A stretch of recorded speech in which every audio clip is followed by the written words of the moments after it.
Saudara calon gubernur nomor urut 1 Ridwan Kamil belusukan temui warga luar Batang Penjaringan, Jakarta Utara kemarin. Ia diminta warga untuk membuat rumah sakit umum daerah di wilayah Penjaringan. Permintaan ini disampaikan warga karena kebutuhan layanan kesehatan yang dibutuhkan masyarakat tak terpenuhi hanya dengan keberadaan puskesmas sebagai layanan kesehatan penunjang. Untuk mengakses layanan kesehatan seperti RSUD Koja, warga luar Batang harus menempuh jarak 10 km. Ingin ada rumah sakit daerah untuk golongan menengah bawah yang mudah dan minta pelayan BPJS jangan menganaktirikan warga yang tidak mampu, kira-kira begitu ya.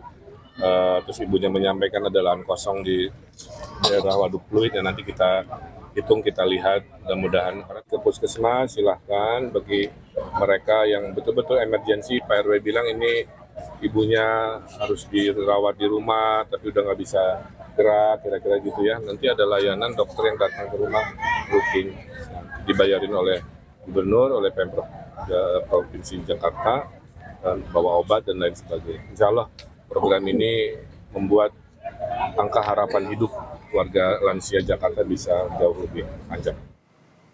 Sementara itu, Saudara, calon wakil gubernur Jakarta nomor urut 2 Kun Wardana optimistis setiap rumah di Jakarta bakal mendapat internet gratis minimal 100 MB per detik. Hal ini disampaikan saat Kun Wardana menghadiri acara National Cyber Security Connect 2024, acara tahunan yang mempertemukan pemangku kepentingan untuk membahas isu terkini di bidang siber dan teknologi informasi. Kun mengatakan kapasitas 100 Mbps di tiap rumah merupakan kapasitas ideal demi mendongkrak produktivitas warga Jakarta. Nantinya biaya pemberian internet gratis akan dilakukan secara barter antara Pemprov DKI dan penyedia internet. Ya, jadi ini memang ada kaitannya dengan implementasi internet gratis di setiap rumah di Jakarta. Ya, dan kita akan mensasar semuanya, bukan hanya millennials dan Gen Z saja, ya, tetapi juga usia-usia baby boomers, ya, bahkan usia lansia. Ya, kita ingin partisipasi dari mereka semua. Makanya aplikasi yang kita berikan itu sebisa mungkin bisa dilihat atau dilakukan. Sementara itu, pasangan Cagup-Cawagup Jakarta nomor urut 3 Pramono Anung Rano Karno hari ini bertemu dengan pengurus Nahdlatul Ulama seluruh Jakarta. Pertemuan dilakukan di kediaman Kiai Haji Muhyiddin Ishak di Cilandak, Jakarta Selatan. Dalam pertemuan, Pramono membahas soal komitmen Pramono Rano untuk bisa membuat gaji guru honorer setara dengan UMR.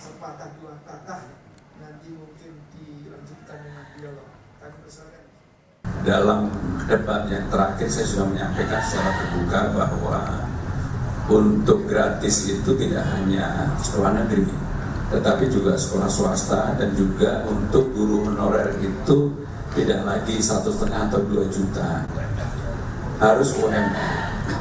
Informasi terkini kita segera bergabung dengan jurnalis Kompas TV Mario Sarong di Cilandak, Jakarta Selatan. Mario, apa saja hasil dari pertemuan Pramono Rano dengan pengurus NU dan apa saja agenda kampanye mereka hari ini?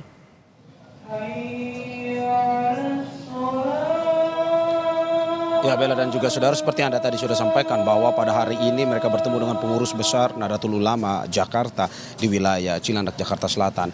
Dan tadi pada saat pukul 11 mereka datang, pembicaraan langsung terjadi antara Pram Rano dan juga para pengurus NU Jakarta.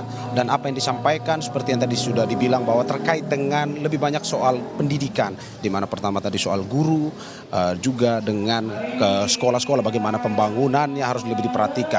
Terkait soal guru, bagaimana juga tadi pengurus besar NU Jakarta menyampaikan masukan di mana NU ingin agar guru-guru, terutama guru-guru honorer ini, mereka mendapati investigasi di bawah bahwa ada guru-guru yang gajinya masih jauh di bawah dari kata sejahtera, sehingga mereka meminta agar tolong jika Pram dan Rano menjadi gubernur dan wakil gubernur nantinya akan diperhatikan lebih baik lagi kesejahteraan para guru ini. Dan juga Pram pun menyambut baik usulan dari pengurus besar NU Jakarta ini. Dia mengatakan bahwa untuk guru, terkait guru mereka sudah memiliki kebijakan yang sudah dimasukkan dalam program kampanyenya, di mana dari Pram dan Rano berjanji bahwa guru-guru honorer ini nantinya gajinya atau penghasilannya akan disesuaikan dengan UMR atau upah minimum pekerja. Ini yang disampaikan, pembahasan yang disampaikan tadi singkat saja sekitar 15 hingga 20 menit tadi, sebelum akhirnya tadi meminta awak media untuk keluar karena pengurus besar Indu Jakarta dan juga Pram Rano melakukan agenda tertutup atau agenda internal. Itu yang awal pertama agenda kampanye yang dilakukan oleh Pram Rano hari ini. Untuk selanjutnya sebenarnya saudara, mereka Pram dan Rano sendiri, Pram memiliki 4 titik hari ini akan dikunjungi, sekaligus juga Rano pun 5 titik yang akan dikunjungi hari ini, di mana 4 dan 5 titik ini nantinya ada yang 2 berbarengan antara Pram dan Rano seperti di tempat ini, dan malam nanti sisanya mereka akan berpencar masing-masing untuk melakukan agenda kampanye. Selain itu juga saudara, mungkin saya akan membahas sedikit selain Pram Rano, tetapi juga ada paslon lain seperti Ridwan Kamil dan Suswono, paslon nomor urut 1, di mana RK hari ini memiliki satu agenda, yakni pertemuan dengan Sandiaga Uno di wilayah Kemang, Jakarta Selatan, dan juga Suswono juga sama, satu agenda di wilayah Jakarta Selatan untuk bertemu tokoh masyarakat UMKM. Selain itu juga dari paslon independen Dharma Kun, ada 4 agenda yang akan dikunjungi oleh Dharma Kun secara bersamaan, dan semuanya berada di wilayah Jakarta Utara. Menarik saudara, karena kalau kita melihat bahwa konsentrasi wilayah ini, analisisnya bahwa untuk Pram dan Rano sendiri memang bersifat lebih dinamis, di mana Pram dan Rano melakukan kunjungan dalam satu hari itu bisa di berbagai wilayah. Misalkan pada hari ini saja akan ada 3 wilayah yang akan dikunjungi, yakni Jakarta Selatan, Jakarta Barat, dan Jakarta Utara. Sedangkan untuk RK dan Suswono hari ini konsentrasinya akan berada di wilayah Jakarta Selatan. Sedangkan untuk pasangan Dharma dan Kun hari ini mereka akan lebih banyak berada di Jakarta Utara. Menarik untuk disimak bahwa setelah pasca debat kemarin, Dharma Kun lebih sedikit memperbanyak jadwal kampanyenya, di mana memang hingga saat ini yang kemarin seperti yang itu juga salah satu yang dipertanyakan oleh pihak media, di mana Dharma Kun apakah setelah kampanye akan memperbanyak agenda kampanyenya bertemu dengan masyarakat, dan memang dijawab oleh Dharma Kun bahwa hari ini mereka melakukan 4 agenda, lebih banyak dari hari-hari sebelumnya, dan itu terpusat di Jakarta. Ini adalah beberapa agenda kampanye dari para paslon Cagup-Cawagup Jakarta yang kami bisa sampaikan kepada Anda, dan kita tunggu Pram dan Rano seperti yang berada di dalam bagaimana yang akan disampaikan terkait dengan pertemuan hari ini. Kita akan kabarkan terus kepada Anda. Kembali pada Anda, Bella. Baik, terima kasih Mario Sarong langsung dari Cilandak, Jakarta Selatan. Selamat bertugas kembali.